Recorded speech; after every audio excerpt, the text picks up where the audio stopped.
Aralık Perşembe saat İstanbul saati, Türkiye saatiyle 18.14 ve yeni bir canlı yayınla huzurlarınızdayım. Magazin dünyasında yaşanan ilginç gelişmeleri konuşmak için buradayım arkadaşlar ve sizlerin yayınıma gelmenizi bekliyorum. Eee, Dünyanın herhangi bir köşesinde, dünyanın herhangi bir ülkesinde, bir şehrinde olabilirsiniz. Ancak ortak noktamız bu canlı yayınlar. Beni izlediğiniz için çok naziksiniz. Çok teşekkür ederim her birinize. Dostlar, arkadaşlar, işte geldiniz. Ay Yıldız merhaba. Selamlar. Charlie Tot. Hello Charlie Tot, merhaba. Caner nasılsın, iyi misin? Moderatörüm ve özel abonem. Ayşe Gök de geldi. Simon Ennet merhaba. Ay Yıldız selam. Nelly Manzano, hola. Hola, hola, hola Nelly Manzano, desde Arjantin. Hola, merhaba Nelly, hoş geldin canım. Jasmine burada. Jasmine, abi Saadettin sana kumpas yaptılar, adalet yerini buldu diyor. Caner. Eee, eee, Konuşacağız. Gülseren Başdoğan, merhaba nasılsın Gülseren? Selvin işi sağlam. Dilek Şenyurt da geldi. Frankfurt, Almanya'dan özel abonem. Hoş geldin Dilek. Emiguliler, Andorra'dan Emiguliler, No Martin. Buenas tardes, Feliz Navidad dedi Andorra diyor, Andorra. Hola, hola Andorra. Dilek Şenyurt herkese merhabalar dedi. E, Ay Yıldız Dilek'le sohbet ediyor. Gülseren teşekkür ediyor. 17 Kalina mutlu Noeller diyor. Hola Caner. Hola Caner. Hola Caner diyor. Ee, Nelida Caner'e hola Caner diyor. Melahat Veliyeva merhaba. Teşekkür ederim. İyiyim ben. Lydia bonjour Bilal diyor. Bonjour Bilal diyor. Lydia bonjour Lydia. Lydia.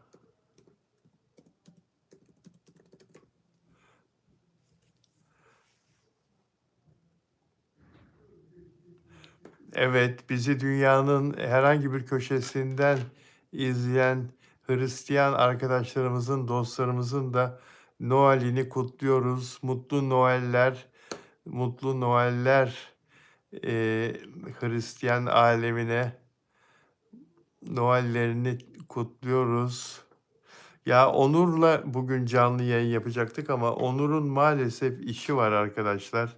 Bu yılbaşı programı sebebiyle, yılbaşı sahne programı sebebiyle Onur biraz yoğun. Dolayısıyla Onur'la bugün ve cumartesi günü yayın yapamıyoruz arkadaşlar. Biraz yoğun, biraz seyahatleri var. Bu yılbaşı sahne programı nedeniyle bahsetti, anlattı. Kendisi anlatacaktır size neler yaptığını, nerelerde sahne aldığını, işlerini bitirdikten sonra yayına katıldığı zaman anlatacaktır uzun uzun. Dolayısıyla Onur bizden af diledi ve hepinize çok selam söyledi. Takipçilerine, seyircilerimize çok selam söylemeni istiyorum dedi. Onur'un hepinize çok selamı var arkadaşlar. Dilek Şenyurt yılbaşı üzeri her yer çok yoğun diyor. Eee Dilek Şenyurt Almanya Frankfurt'tan katılıyor. Özel abonem kendisi. Evet, Berat Kandilimiz kutlu olsun. Berat Kandilimiz kutlu olsun. Peradester. Peki. Mutlu Noeller diyor. Esma da İzmir'den, Bornova'dan katılıyor. Peki dostlar. Evet. Kandilimiz kutlu olsun. Ya Özcan Deniz'in annesi kanser maalesef arkadaşlar. Özcan Deniz'in annesi iki kardeş arasındaki bu gerginlikten, bu kavgadan, bu üzüntüden dolayı kanser oldu Özcan Deniz'in annesi ve tedavi görüyor kadıncağız. Özcan Deniz annesini reddetmişti biliyorsunuz.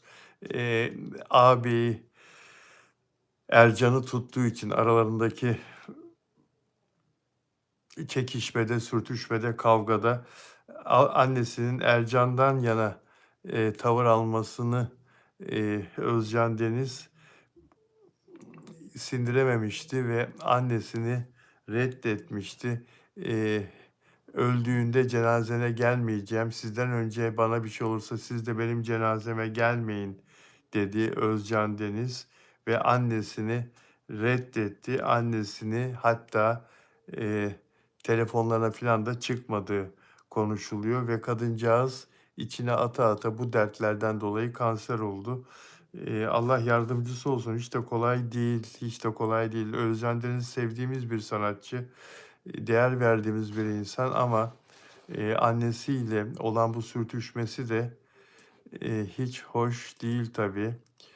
Annesiyle bu yaşadıkları hiçbir zaman kabul edilecek bir şey değil. Cennet annelerin ayaklarının altındadır. Eee, ve anneler ne olursa olsun, ne olursa olsun eli öpülecek varlıklardır. Anneler, biz onlara hayatımızı, dünyaya gelmemizi borçluyuz annemize ve babamıza. Onlara öf demeyeceksin diye Kur'an-ı Kerim'de ayet var. Annene babana öf demeyeceksin diye. Eee, Özcan Deniz ise bunun tam tersi annesiyle küstü ve annesiyle konuşmuyor. Arası açık. Yazık günah kadıncağıza ve kanser oldu. Sevgili anneciğim diye bir mesela mesajı var Özcan Deniz'in kamuoyuyla paylaştığı. Bundan 7-8 ay önce sosyal medyasında yazdığı bazı mesajlar var. Okuyayım size. Sevgili anneciğim, yaptığınız sayısız kötülüğünüze göğüs gerdim ve de geleceğim. Yolum sizin yolunuz değil. Sizler sizi cennete taşıyan gemiyi korsanlar gibi ele geçirip dümeni cehenneme kırdınız ve ben korumam gereken evladımı alıp benim inşa ettiğim ve suya indirdiğim o gemiden ayrıldım diyor annesine. Çok ağır, çok ağır. Ekranlara çıkıp gazetelere konuşarak aslında benim yapmayacağım, kıyamayacağım bir şey yaptınız. Kendinizi anlattınız, cehaletinizi, kötülüğünüzü ikrar ettiniz. Ben sizi kimseye böyle anlatamazdım diyor Özcan Deniz annesine. Ah, ah, ah, ah, ah. Hepinizi o aç kalktığınız sofralardan taşıyıp o günleri unutturacak bir hayat armağan eden Allah'ın izniyle diyor parantez açmış kapamış. Bana saldırıyorsunuz. Saraylar armağan etsem tatmin olmayacak bir haldesiniz diyor. Konu Samar değil anneciğim, Samar karısı biliyorsunuz. Konu ihanet, konu arkadan vurma, konu nankörlük, konu saygısızlık, konu arsızlık, konu hayasızlık, konu doyumsuzluk, konu şükürsüzlük, konu müsriflik, konu inanarak söylediğiniz yalanlar ve attığınız iftiralar, konu gaddarlık, konu amasız fakatsız kötülük, konu bir türlü atılamayan cehalet ve bunun verdiği cesaret çok ağır. Ve kadıncağız kanser oldu arkadaşlar. Özcan Deniz'in annesi Eylül ayından bu yana tedavi görüyor. Ne olursa olsun anneyle bu derece kötü olunmaz. Anneyle böylesine kamuoyu önünde tartışılmaz, kavga edilmez. Ne olursa olsun.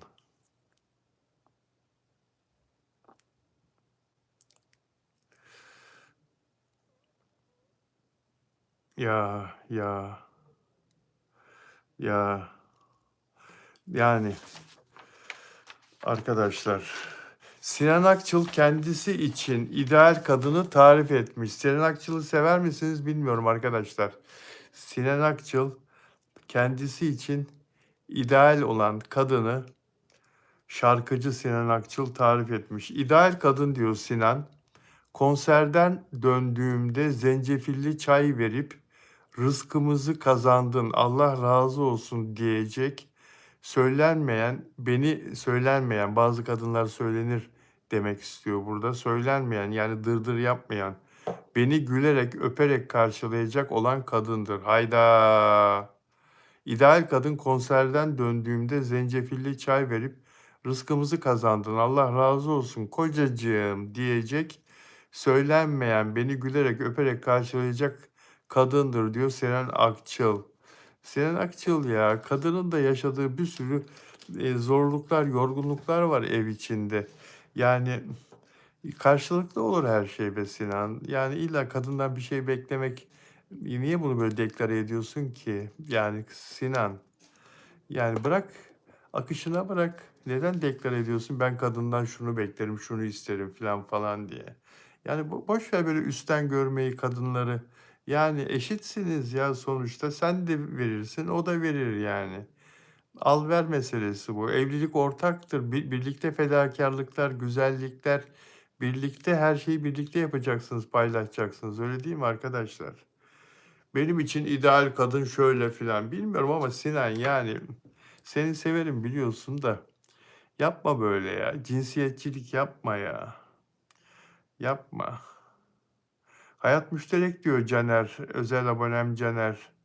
Melahat ben de sevmiyorum diyor.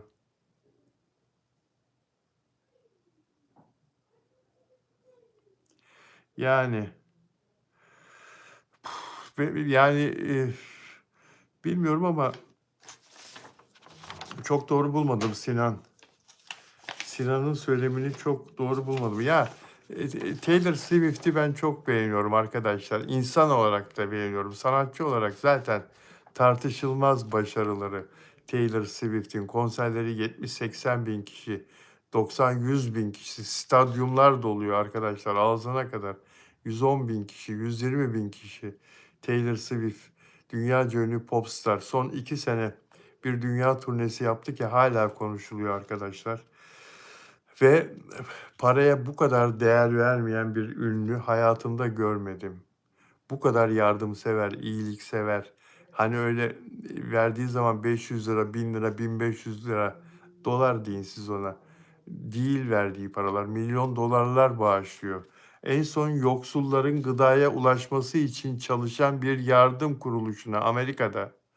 Daha doğrusu bu yardım kuruluşlarının hepsinin birleşip bir üst mertebede tepe yönetimi, tepe yönetimine 1 milyon dolar bağışta bulundu. Bütün bu yoksulların gıdaya ulaşması için çalışan yardım kuruluşlarının en tepe yönetimine 1 milyon dolar yardımda bağışta bulundu arkadaşlar. Çok önemli bir rakam. Yani bu mesela Amerika'da kasırga olur, kasırgadan zarar görenlere destek için 5 milyon dolar yardımda bulunmuştu. O büyük kasırgalar oluyor ya Amerika'da. Su baskınları olur mesela Amerika'da 1 milyon dolar yardımda bulunur, bağışta bulunur Taylor Swift. Yani böyle çok büyük paralar ve gözünü kırpmadan yardımda, bağışta bulunuyor. Geçenlerde yaptığıyla herkesi çok şaşırttı. Dünya turnesinin ardından kendisiyle birlikte çalışan, emek veren, başarısında büyük katkısı olduğuna inandığı çalışanlarına ki sayıları binlerce 197 milyon dolar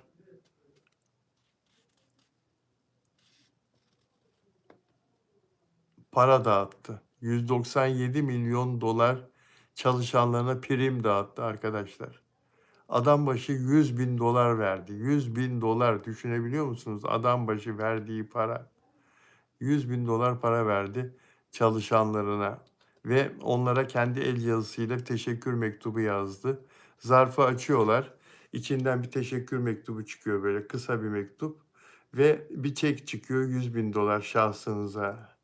100 bin dolarlık çalışanlara, kamyon şoförlerine, tır şoförlerine, o sahnelerin teknik aksesuarını taşıyan tırların şoförlerine, aşçılarına, yerleri süpürenlere, elektrik tesisatçılarına, İşte ondan sonra ışıkçılara, dans ekibine, set arkasında çalışan bütün görevlilere, kendisiyle birlikte sahnede, şarkı söyleyen, eee, o arkada kendisine eşlik eden kişilere, herkese, bütün çalışanlara, ofisinde çalışanlarına, gece bekçisine, güvenlikçisine, çay kahve getirip götürenlerine kadar herkese $100'er bin verdi arkadaşlar. Bazıları zarfı açtıkları zaman şaşkınlıktan böyle belli ediyor. Zaten o sırada kameralarda çekiyormuş. Şaşkınlıktan bayılacak gibi olanlar da olmuş. O parayı görünce, o çeki görünce, üzerine okuyunca. İşte, ben demiş bu paraları sizin sayenizde kazanıyorum. Sizlerin emeği sayesinde bizler, büyüyoruz diye de söylemiş arkadaşlar. Eee, Düşünsenize bu dünya turnesinden kazandığı hasılat $2 milyar fazla. $2 milyar daha fazla hasılat kazanıyor ve çalışanlarına da bunun $197 milyon dağıtıyor. Aslında kazancına göre küçük bir parça ama tek başına bakınca $197 milyon çok büyük bir para tabii. Ve tek başına bakınca adam başına $100'er bin çok büyük para tabii. Helal olsun Taylor Swift'e. Ya aferin, bravo. Bravo. Bravo. Sanatçı dediğiniz her şeyiyle örnek olmalı. İyi insan olmalı. Ya Deniz Baysal'ı beğeniyor musunuz? Oyuncu Deniz Baysal'ı dostlar. Ben çok beğeniyorum. Taşacak Bu Deniz dizisinde. Esme Çavuş ha? Esme Çavuş'u beğeniyor musunuz? Nasıl bir temiz yüzü var değil mi? Kibar, güler yüzlü. Hı? Nasıl böyle bir efendi, bir hanımefendi Deniz Baysal. Ve bu dizi biliyorsunuz Trabzon şehrinin köylerinde çekiliyor. 3 aydır oradalar. Dizi oyuncuları, Taşacak Bu Deniz oyuncuları 3 aydır oradalar ve oranın halkıyla da kaynaştılar. Oranın iklimini çok seviyorlar, doğasını çok seviyorlar. Ben de gittim, gezdim oraları. Gönlümce dolaştım. O Trabzon'un köylerini, Rize'nin köylerini, o orman yollarından filan gezdim. Harika yerler ya. Yeşilin rengi orada ne kadar güzel değil mi? Ne kadar canlı. Doğa her yerden fışkırıyor orada. Yani, Deniz Baysal da "Burada olmaktan gerçekten çok mutluyum." diyor. Karadeniz bölgesinde, ve burada diyor, "Sürekli olarak bize yemekler ikram ediyorlar. Buranın mutfağı çok güzel, yemekleri çok güzel." diyor, Karadeniz yöresinin. 4 kilo aldım diyor. "Ben yıllarca kilo almak için" diyor, "çaba gösteren bir insanım." diyor. "Bir türlü alamıyordum kilo." diyor. "Ancak buralarda 3 ayda 4 kilo aldım." diyor. Devamlı mısır ekmeği yersen, mısır unu yersen alırsın elbette. 3 senedir bunun için uğraşıyordum, kilo almak için uğraşıyordum, bunu başaramıyordum. Ve buraları o kadar çok seviyoruz ki diyor. Sette kendi aramızda konuşurken oyuncu arkadaşlarla dizinin bir gün bitecek olmasına da şimdiden üzülmeye başladık diyor. Ya dur bu kadar çabuk bitmezsiniz siz. Siz çok başarılı bir iş yapıyorsunuz. Ben en az 3 sezon siz oralarda çekim yaparsınız diye düşünüyorum. Buraya ancak haziranda dönersiniz kendi şehirlerinize. Artık nerelerde yaşıyorsanız büyük bir çoğunluğunuz herhalde hemen hepiniz İstanbul'dasınız. Haziranda dönersiniz. Sonra tekrar ağustosta Karadeniz'de olacaksınız. Bunu böyle planlayın şimdiden çünkü 16-17 reytinglere ulaştınız. Artık, sizin için, Karadeniz ikinci bir memleket oldu gibi yani. Bence sizler oradan bir köy evi, bir arsa filan da alırsınız yakında.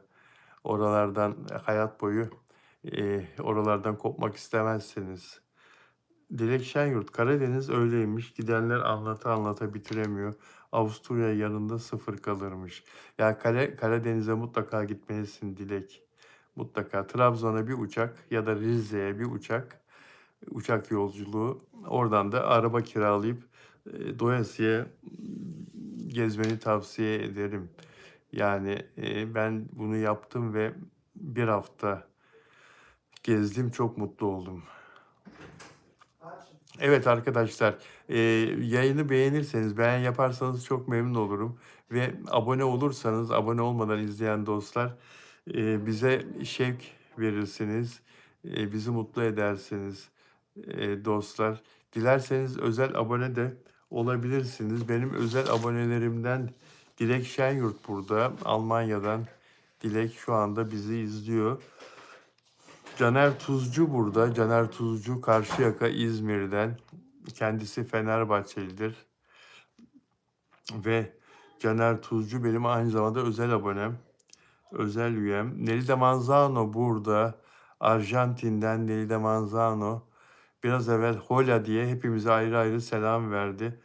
Nelly Manzano burada. Delfina Dimasio Şili'den özel abonem. Ve Samiye Yüksel yine İstanbul'dan özel abonem.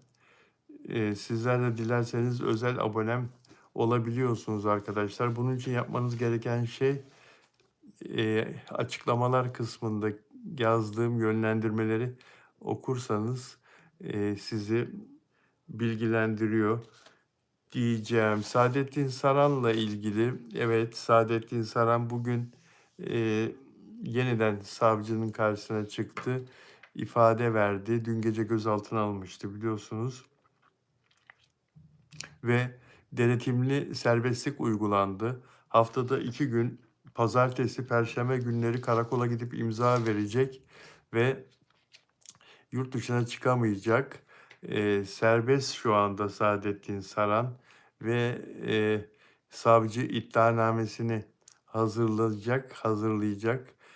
Saadettin Saran'ın işlediğini düşündüğü suçlardan dolayı savcılık dosyasını iddianameye dönüştürecek, mahkemeye sunacak. Hakim iddianameyi kabul ederse de yargılama süreci başlayacak Saadettin Saran için arkadaşlar. Saadettin Saran neyle suçlanıyor? Neden çağrılmıştı savcılığa?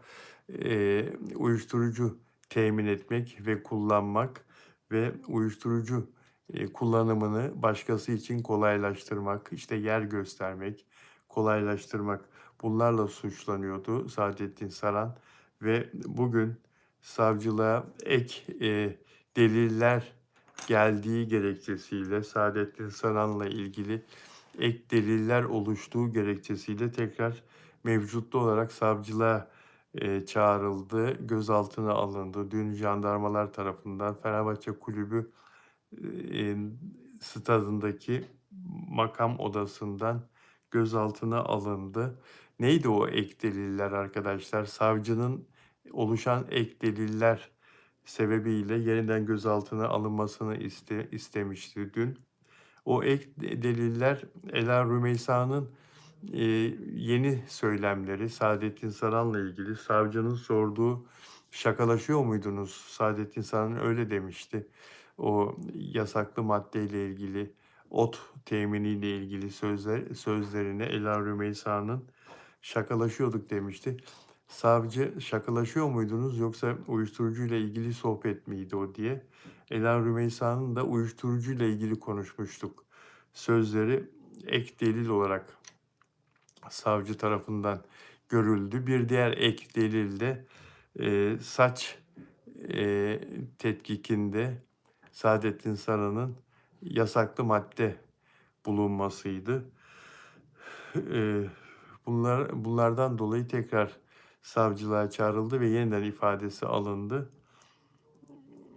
Pek çok kişi Saadettin Saran'ın saçında kokain maddesi bulunmasından dolayı tutuklanacağını düşünüyordu pek çok kişi.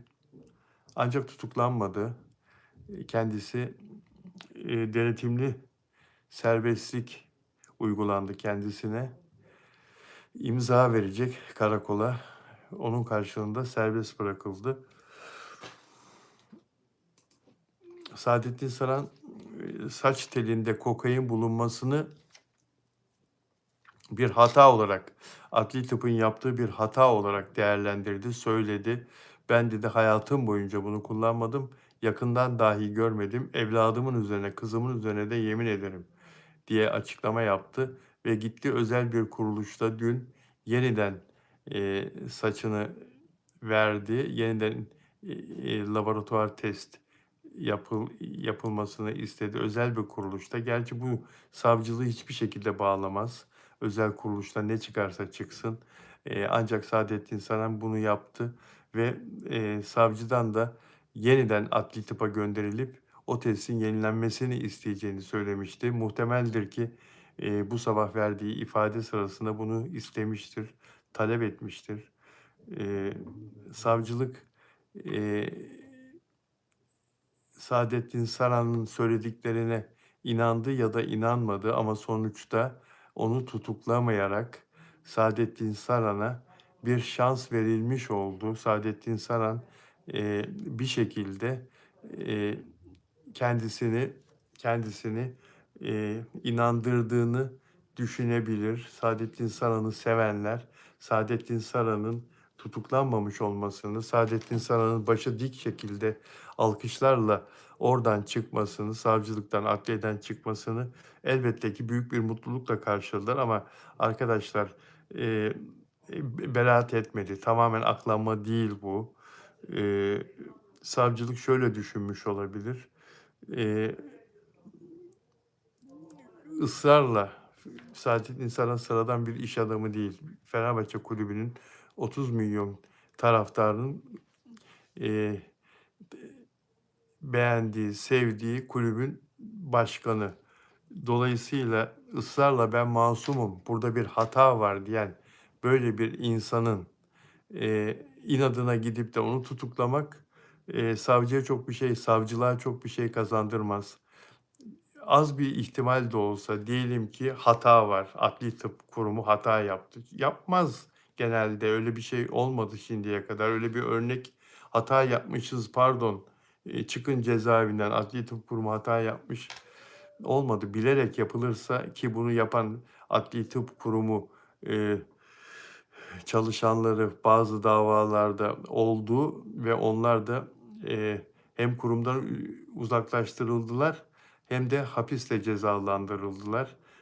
Bunun örneğini Münevver Karabulut, cinayeti davasında katilin, eee, bazı, eee bazı gerçekleri, katilin ailesini bu şekilde örtbas ettiği, adli tıp kurumundan bazı kişileri parayla satın alarak bazı gerçekleri örtbas ettiği o dosyada yer aldı ve, yeni bir dava açıldı, yeni bir dosya açıldı. Adli tıp kurumundaki o çalışanların yargılandığı bir dosyaydı bu. Orada bir üçkağıt yapılmıştı, orada bir usulsüzlük yapılmıştı. Orada, Münevver Karabulut'un, bir başka bir erkek tarafından, tecavüze uğrayıp öldürüldüğü şeklinde bir sonuç ortaya koymak için, yargıyı yanıltmak için, eee, başka insanların spermi o kızcağızın kiloduna bulaştırılmıştı adli tıp çalışanları tarafından.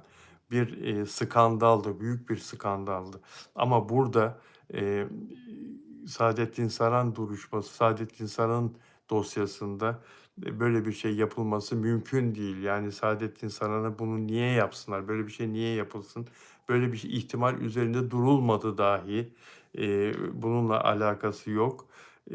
Bakalım göreceğiz neden böyle oldu. Şimdi burada savcılık Saadettin Saran, kokain içiyor. Tamam ama kokain içen, uyuşturucu kullanan, pek çok insan, ünlü, artist, oyuncu biliyorsunuz ki tutuklanmadan serbest bırakıldı. İçmek, kullanmak suç. Ancak, diyor ki Türk Ceza Kanunu madde 191, 2 yıldan 5 yıla kadar hapiste yargılanır diyor yasaklı madde kullanan.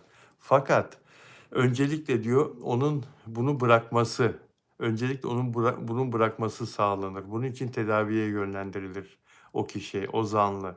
Tedavi sürecini başarıyla bitirdikten sonra da dosyası kapatılır, beraat eder.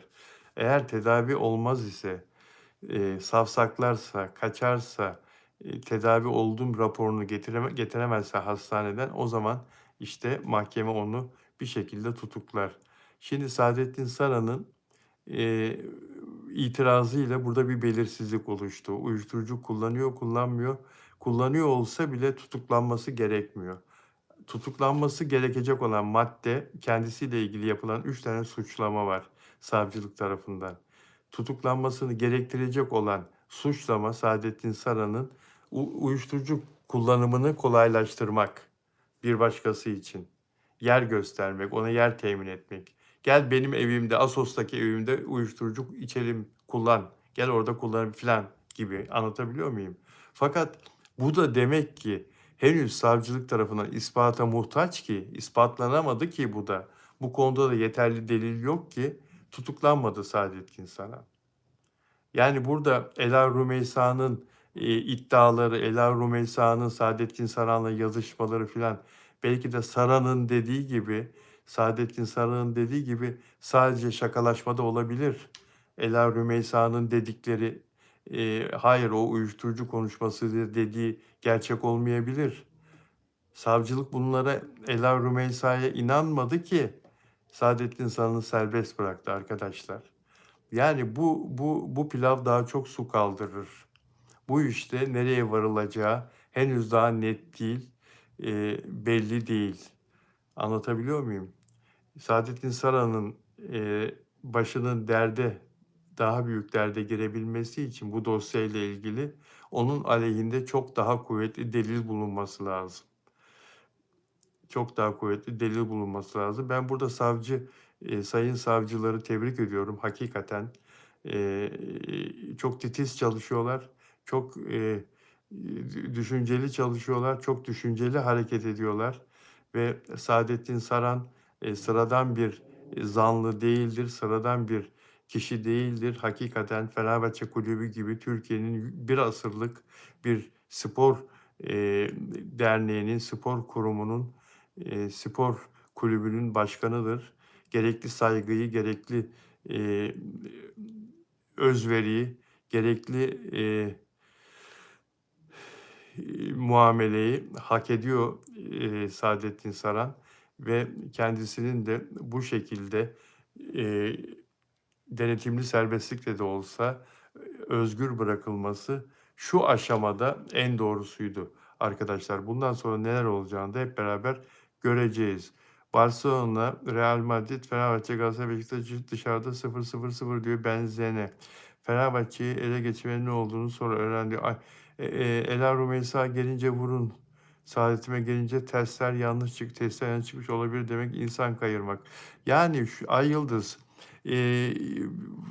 yani bugünden yarına, yarından öbür güne her şey ortaya çıkabilir. Kimse kaçmıyor.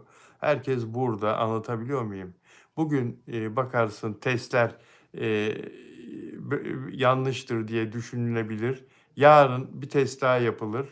Orada da çıkarsa nerede Saadettin Saran? Evinde. Nerede Saadettin Saran? Stat'taki odasında. Yani yurt dışında bir yerde değil. Gidersin, alırsın, neyse cezası verirsin. Anlatabiliyor muyum?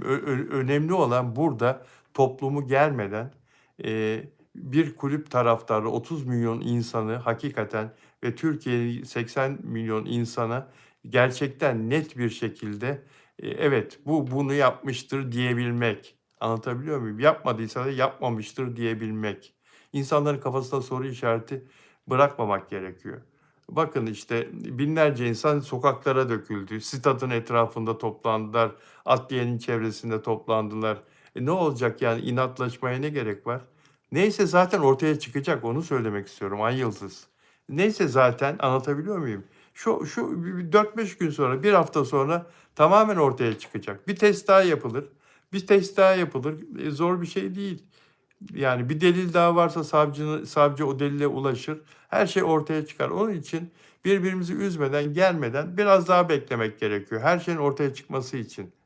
Yani Saadettin Saran tamamen masum da olabilir. Hakikaten bir suç da işlemiş olabilir. O konuda kimse şu anda yok böyle yok şöyle diyemez arkadaşlar. Bekleyelim. Ahmet Çakar, spordan gidiyoruz. Ahmet Çakar. Ahmet Çakar Bilip bilmediği her konuda konuşan bir arkadaş. Kendisi spor yorumcusu, iyi bir spor yorumcusu ama magazine de bulaşıyor, başka konulara da bulaşıyor.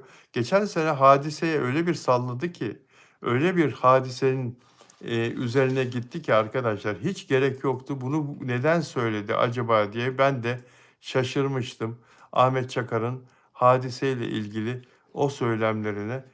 Şimdi o konuyu size tekrar hatırlatacağım arkadaşlar. Bir saniyenizi rica ediyorum. Ve Ahmet Çakar'a hadise dava açtı. Geçen sene bugünlerde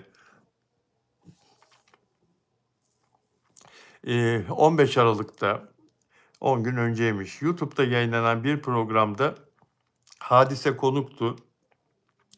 Sohbet sırasında hadise eski ilişkilerinden ve ayrılma süreçlerinden falan bahsetmişti.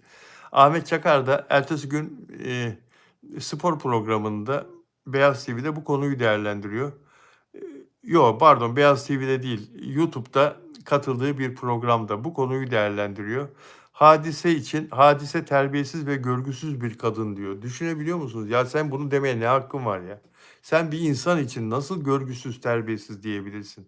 Bunu diyebilmek için ya yani bunu söyleyebilecek bir yani ben bir gazeteci olarak buna bir anlam vermem mümkün değil arkadaşlar.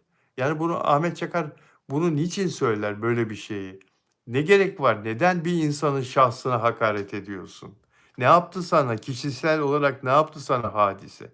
Sana bir kötülük bir şey yaptıysa onun üzerine git. Onunla ilgili konuş. Ama durup dururken sen onun bir gece evvel televizyondaki bir programdaki konuşmalarını ki o konuşmaları ben de izledim. Yani bütün herkes izledi. Ayrıldığı sevgilisi Sinan Akçıl'la ilgili söylemleri vardı. Yani evet o Sinan Akçıl'la arasında olan bir şeyi anlattı. Bunu senin yorumlaman bile yanlış. Sen spor maçları yorumla. Ne işin var magazine bulaşıyorsun? Çünkü magazin prim yaptırıyor. Bunu biliyorsun. Evet spor her gün konuştuğun için spor konuşarak bir yere varamayacağını görüyorsun, anlıyorsun. Ben bir hadiseye sallayayım da beni herkes manşet yapsın da. Çünkü durup dururken kadıncağızı terbiyesiz, görgüsüz dersen insanlar da bunu alır başlığa çıkarırlar. Ve ne oldu? Ne oldu? Hemen sana dava açtı. Hemen sana dava açtı. İtibarı, onuru ve saygınlığı zedelenmiştir dedi avukatı hadisenin müvekkilin. Bu sebeple 50 bin lira manevi tazminatın faiziyle Ahmet Çakar'dan alınarak tarafımıza ödenmesini talep ederiz dedi. Ne oldu? Bak bir sene geçti. Mahkeme 50 bin liraya karar verdi. İstediği parayı ödeyeceksin şimdi. 50 bin lirayı faiziyle birlikte Ahmet Çakar'dan alınıp hadiseye verilmesi dedi. Faiziyle birlikte hadise senden 50 bin lira alacak. Ne gerek var kadına durup dururken bu hakareti yapıyorsun ya? Ne gerek var ya? Ne gerek var saygınlığını zedeleyecek şekilde konuşuyorsun durup dururken ya? Yani bir şeye de bağlayamadın. Yani çok paran varsa git fakire fukaraya ver kardeşim. Kaybedeceğini bile bile ve raicin de 50 bin lira civarında olduğunu bile bile hakarete raic 50 bin, şimdi 70 bin lira oldu herhalde 70 bin civarında. Bir kişi sana böyle bir hakaret davası açarsa istediği para bunu hakim diyor ki şimdi hakaret davası tazminat davası açıyor insanlar mesela ünlü çok kızıyor çok parası var çok kızıyor işte 500 bin lira 1 milyon lira diyor mesela talep ediyorum diyor dava açıyor. Hakim reddediyor hayır diyor. Sen 1 milyon lira istiyorsun ama diyor böyle davalar zenginleşme aracı olarak kullanılamaz diyor. Sen zenginleşemezsin bu dava üzerinden diyor. Bu işin raici diyor, o adam diyor gazeteci, televizyoncu, ödeyebileceği para diyor belli diyor. Maaşla geçiren adam diyor. Tamam diyor 50 bin lira diyor. 50 bin lira. Hadisenin avukatı da bunu bildiği için zaten 50 bin liralık dava açmış. Yani 250 bin lira, 500 bin liralık da açsa hakim o davayı 50 ona bağlamaz. 50 bine bağlar. Yani yazık. Bu Semiramis pek kanser ya arkadaşlar. Dostlarınızı, arkadaşlarınızı, sevdiklerinizi uyarın. Bu elektronik sigaradan uzak dursunlar. Bu tröstler, sigara fabrikaları, batılı, Amerikalı sigara fabrikaları öyle üçkağıtçı ki Sigarayı bununla bırakırsınız diye gençleri elektronik sigaraya alıştırdılar. Bir de gençleri kandırmak için bunların içine işte kirazlı, çilekli, muzlu, her türlü Hindistan cevizli, çikolatalı, bilmem neli her türlü kokuyu bastılar. Gençler de diyorlar ki birbirlerine işte hava atıyorlar. İlk çıktığında bu sigaralar, elektronik sigaralar. Ben kirazlıyı çok seviyorum, ben çilekliyi seviyorum filan falan. O da zehir. O bastıkları, o kokular, o şeyler, aromalar onlar da zehir. Elektronik sigaranın kendisi sigaradan çok daha büyük zehir. Semiramis Pekkan sigarayı bırakmak için bu elektronik sigaraya başlamış. Ona da öyle kandırmışlar çevresindeki insanlar. Sigarayı bununla bırakırsın. Bak bu daha kolay. Bunu da işte bunun zararı yok. Bu daha basit. Bu daha bilmem ne diye. Ve kanser oldu biliyorsunuz. Semiramis Pekkan, Ajda Pekkan'ın kardeşi elektronik sigaradan kanser olduğunu söylüyor arkadaşlar. Yapmayın. Akciğerinde kitle tespit edilmişti ve tedavi gördü. İyileşti ama daha tam atamadı demek ki üzerinden. Hastalığı daha tam atamadı herhalde. Doktorum daha önce kullandığım tütünün hastalığımda etkili olduğunu söyledi. Elektronik sigara deyip daha az zararlı dedikleri malzemeler beni mahvetmiş. Elektronik sigara diyerek daha az zararlı bunu iç dedikleri malzemeler beni mahvetmiş. Geçmişte yaşadığım bu alışkanlığın hesabını bugün veriyorum. Buna başladığım zaman normal geliyordu. Zararını bilmiyorduk ama şimdi zararlarını açık açık görüyoruz. İçmeyin. Sigaranın kendisini de içmeyin. Elektroniğini de içmeyin arkadaşlar. İçenlere de uzak durmalarını tembihleyin, söyleyin. Çok zararlı. Çok zararlı. Elektronik sigara çok zararlı arkadaşlar. Dostlar, mesajlarınıza bakıyorum.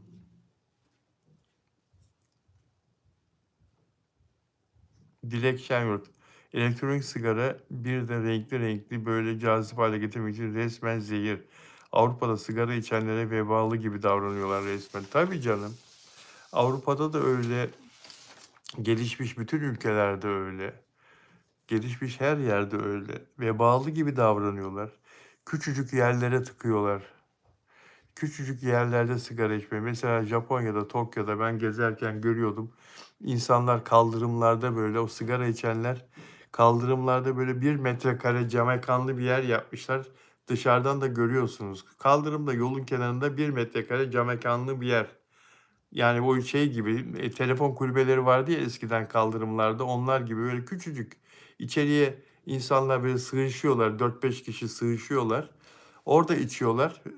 Böyle o tamamen içerisi gözüküyor şeffaf. Dışarıya da duman ve pencereler var. Küçük küçük küçük küçük küçük küçük bir sürü cam delikler var. Sigarayı o içeride içiyorlar. İşte toplumdan onları şey yapıyorlar, soyutluyorlar. Toplumdan ayrı bir yerde içmelerini istiyorlar. Gerçi orada içilen sigaranın dumanı da tabii ki dışarıya sızıyor ama açık hava olduğu için.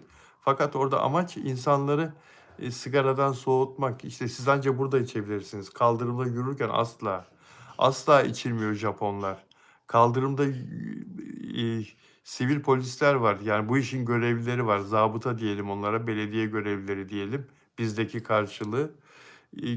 Ellerinde iPad, sigara içeni, yere izmarit atanı falan gördükleri zaman çok ağır cezalar kesiyorlar. Öyle 500 lira, 1000 lira falan değil. İnsanın canını acıtacak cezalar, para cezaları.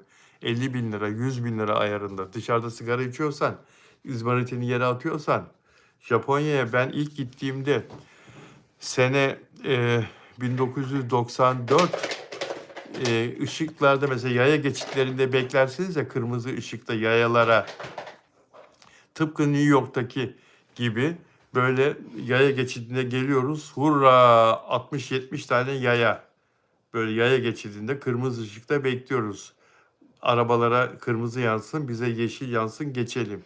O arada Japonların hepsi sigara içtiği için o dönemde şimdi daha da azaldı. Herkes sigara içtiği için yaya geçidinde herkes dışarıda sigara içerdi. İnsanlar yaya geçidinde o sigaraları da Japonların incedir. Daha böyle kısadır ve incedir. Herkes orada yaya geçidinde sigarasını, izmaritini yere atardı. Biz yürürdük, arkama dönerdim, bakardım. Arkası sırf sigara izmariti çöpü. Böyle yüzlerce yerde sigara izmariti. Düşünebiliyor musunuz? İnsanlar o kadar çok sokakta sigara içerdi ve kendisini de zehirlerdi. Yanındakini de zehirlerdi, içmeyeni de zehirlerdi. Bu benim söylediğim 94-95 yıllarında benim oraya yaptığım seyahatte gördüklerim. O Japonya değil artık. Kimse artık sokakta sigara içemiyor. Evinde de sigara içemiyor insanlar. Karın razı değilse, evin içinde sigara içersen seni şikayet ederse ediyor. Ceza alıyorsun sen. Komşun şikayet ederse seni ceza alıyorsun. Amerika'da da öyle. Evin içinde sigara içemezsin. Balkonda içemezsin. Bahçede içemezsin. Mesela Kaliforniya eyaletinde var mı buradan bizi Kaliforniya'dan izleyen? Geçen gün vardı. Kendi bahçende, kendi balkonunda oturup sigara içemezsin. İçemezsin. Şikayet edilirse çok ağır ceza var. Bırakın şu sigarayı, içmeyin. Zehir, zehir olmasa dünya böyle davranır mı? Aklı başında insanlar. Eskiden restoranların önünde içebiliyordunuz mesela Avrupa'da birçok ülkede. İçemiyorsunuz artık. İçemiyorsunuz. Restoranların içinde içmek yasak ya. Otellerin, restoranların lobisinde, içinde. Dışında içebiliyordunuz. Çıkıyordu insanlar dışarıda içiyorlardı. Restoranların önünde, hastanelerin önünde. Yasak. Asla içemezsiniz. En iyisi bırakmak. Zaten çok pahalandı. Dostlar, Meryem Uzerli oyuncu Afra Saraçoğlu'nun son Bulgari postuna beğen yaptı, like'ladı. Aferin Meryem Uzerli ya. Aferin ya. Afra Saraçoğlu'nun Bulgari ile anlaşmasını destekledi. Afra Saraçoğlu'nun Bulgari postuna beğen yaptı Meryem Uzerli. Meryem Uzerli'nin Afra Saraçoğlu'na destek olması, kıskanmaması, bir meslektaşı olarak ona omuz vermesi ne kadar güzel değil mi arkadaşlar? Dilek Şenyurt evet gördüm diyor. Meryem Hanım beğen ver diyor. Caner Meryem Afra'dan uzak dur diyor. Ya Meryem de kendi çapında işte Muhteşem Yüzyıl dizisiyle o da kendisini dünyaya sevdirdi. Onun ekmeğini yiyor. Bırakın yesin. Gece hayatı var tabii. Caner Tuzcu diyor ki gece hayatı var abi diyor. Var tabii.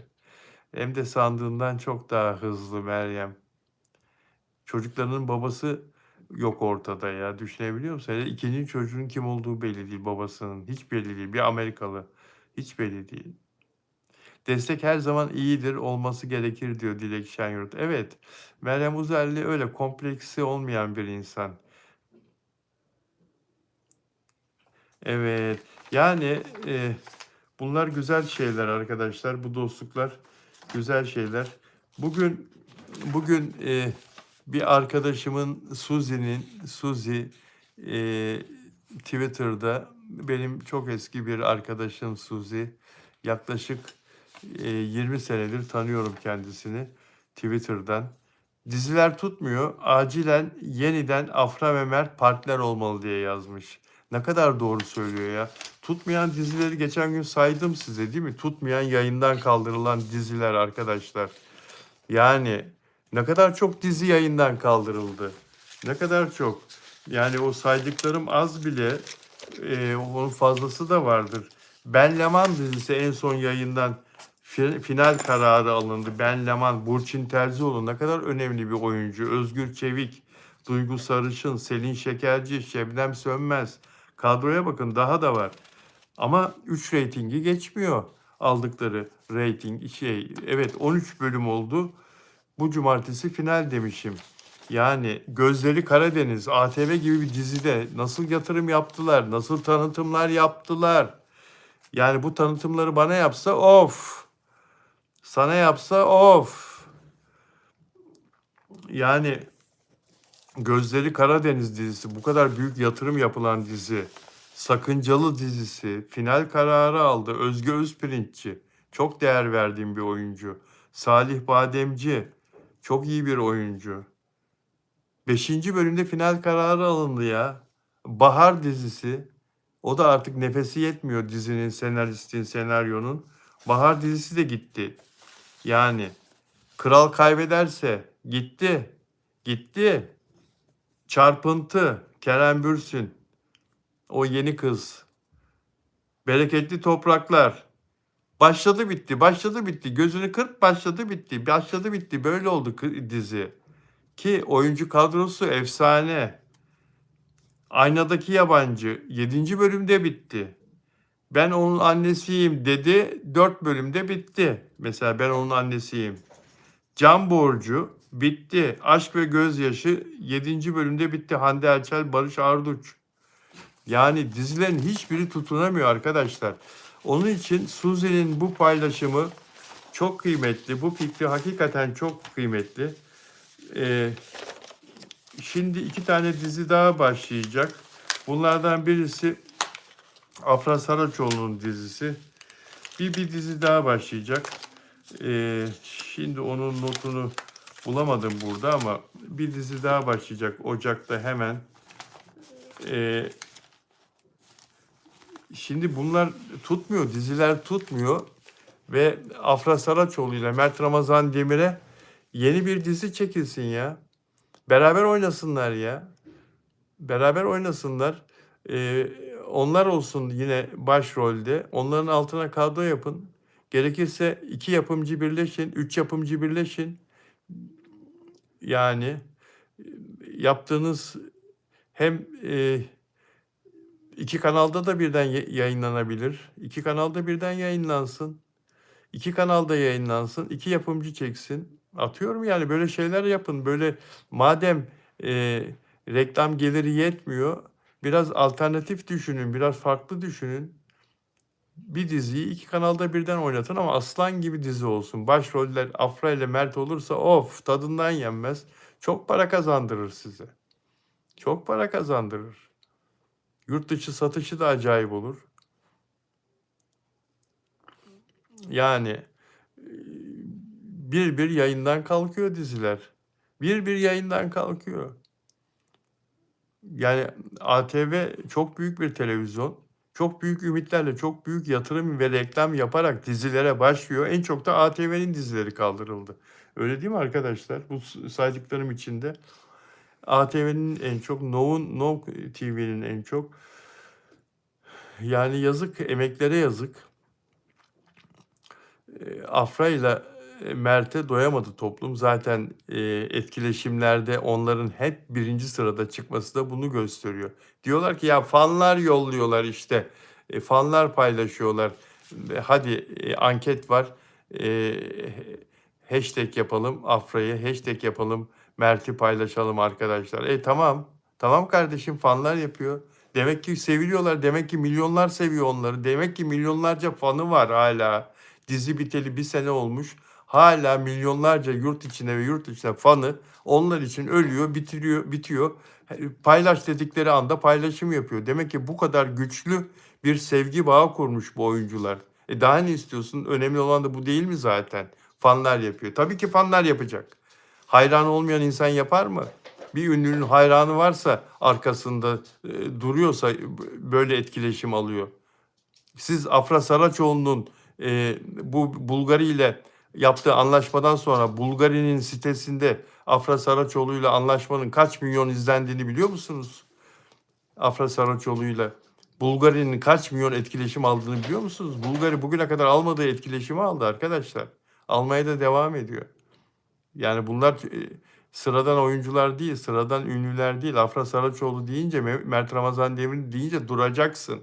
Ben bunları böyle söylediğimde ben Afra Saraçoğlu'nun, Mert Ramazan Demir'in 3-4 günde bir, çok sık değil ha, 3-4 günde bir story'de paylaşımlarını yaptığım zaman durup dururken ama aklıma estiği zaman, ortada bir şey olmadığı zaman bile ya bu oyuncuların paylaşımını niye yapıyorsun Bilal Özcan, niye reklamını yapıyorsun? Ne var bu oyuncularda diğerlerinden farklı? Ne var? Sizin göremediğiniz ama benim gördüğüm çok şey var. Siz o gözle bakmıyorsunuz çünkü. Çünkü siz anlamıyorsunuz. Siz güzelden de anlamazsınız, ruhu güzelden de anlamazsınız antiler. Oyunculuğu güzel olandan da anlamazsınız antiler. Siz kimin iyi, kimin kötü oyuncu olduğunu da bilemezsiniz, göremezsiniz. Hangi sahnenin kıymetli olduğunu, hangi sahnedeki oyunculuğun kıymetli olduğunu, iyi olduğunu da anlayamazsınız siz antiler. Çünkü siz Başka bir gözle bakıyorsunuz. Sizin içiniz dışınız kıskançlık. Sizin değer yargılarınız farklı. Onun için anlayana ses çıkarmayın, saygı duyun. Bakın ne dedim Ava Yaman'la ilgili? İlk birinci bölümü izledim, ne dedim? Bu kız yıldız olacak dedim. Birinci bölümü izledim. 19 yaşında bir kız seyrettim dedim. Bir yıldız olacak. Demedim mi? Beni takip edenler bilir. Bakın açın gidin bakın ne başlık atmışım. 3 ay önce Ava Yaman'ın ilk bölümünü izleyince attığım başlıklara bakın. Ne başlık atmışım. Ne başlık atmışım, ne demişim. Anlamıyorsunuz, anlayana saygı duyun. Afra Saraçoğlu'nun önünde saygıyla eğilin. Açın, Afra Saraçoğlu geliyor. Mert Ramazan Demir'in önünde saygıyla eğilin. Açılın, Mert Ramazan Demir geliyor. Daha bir şey görmediniz. Bundan sonra göreceksiniz. Dostlar, sizleri seviyorum. Sizlerin de beni sevdiğinizi biliyorum. Lütfen beğen yapın ve abone olmadan izleyen arkadaşlar abone olurlarsa sevinirim. Arkadaşlarınıza da benim kanalımı tavsiye ederseniz mutlu olurum. Çoğalalım, büyüyelim, daha dik, daha güçlü olalım arkadaşlar. Bu arada bugün bir video çektim Özcan Deniz'le ilgili. Onu da izlerseniz memnun olurum. Sabah yükledim Özcan Deniz'le ilgili. Özcan Deniz'in kanserli annesiyle konuştum bugün. Telefonla konuştum. Onu da yarınki yayınımda anlatacağım. Kadınla yarım saat bir telefon görüşmesi yaptım. Allah yardımcısı olsun.